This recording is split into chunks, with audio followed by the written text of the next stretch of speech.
അതേസമയം പരിശോധനയ്ക്കിടെ കളക്ടറേറ്റ് ബിൽഡിംഗിലെ തേനീച്ചക്കൂടിളകി ജീവനക്കാരും മാധ്യമപ്രവർത്തകരും ഉൾപ്പെടെ നിരവധി പേർക്ക് പരിക്കേറ്റു.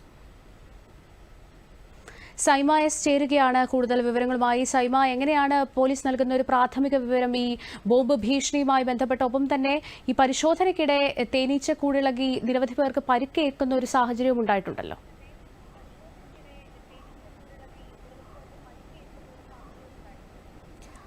ജീന, ഇന്ന് ഉച്ചയോടുകൂടിയാണ് കളക്ടറേറ്റിലേക്ക് ഒരു വ്യാജ ഇമെയിൽ സന്ദേശം വരുന്നത്. ഇതിപ്പോൾ വ്യാജമാണെന്ന ഒരു വാദമാണ് വരുന്നത്. അതായത് ഉച്ചയോടുകൂടിയാണ് അഫ്സൽ ഗുരുവിനെ തൂക്കിലേറ്റതിന്റെ പ്രതികാരവുമായി ബന്ധപ്പെട്ട് കളക്ടറേറ്റിൽ ബോംബ് വെച്ചിട്ടുണ്ടെന്നായിരുന്നു ഒരു ഭീഷണി വന്നത്.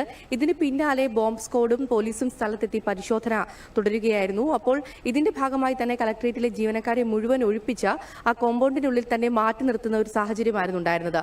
ഇതിനിടെ ബോംബ് സ്ക്വാഡ് പരിശോധന നടത്തുമ്പോഴായിരുന്നു കടന്നൽക്കൂട് തേനീച്ചക്കൂടിൽ ഇളകിയതും തേനീച്ചക്കൂടിളകി നിരവധി തേനീച്ചകൾ ആ പരിസരത്തുള്ള ആളുകളെ എല്ലാം ആക്രമിക്കുന്ന ഒരു സാഹചര്യവും ഉണ്ടായത്. കളക്ടറും സബ് കളക്ടറും ഉൾപ്പെടെയുള്ള നിരവധി പേർക്കാണ് പരിക്കേറ്റത്. അവിടെ വാർത്ത എടുക്കാനെത്തിയ മാധ്യമപ്രവർത്തകരടക്കം കുത്തേറ്റിരുന്നു. നിരവധി പേർ പരിക്കേറ്റ ആശുപത്രിയിൽ ചികിത്സയിലാണ്. ഇതിൽ 7 പേരുടെ നില ഗുരുതരമാണെന്ന് തന്നെ പറയാം. അവരെ മെഡിക്കൽ കോളേജ് ആശുപത്രിയിൽ പ്രവേശിപ്പിച്ചിരിക്കുകയാണ്.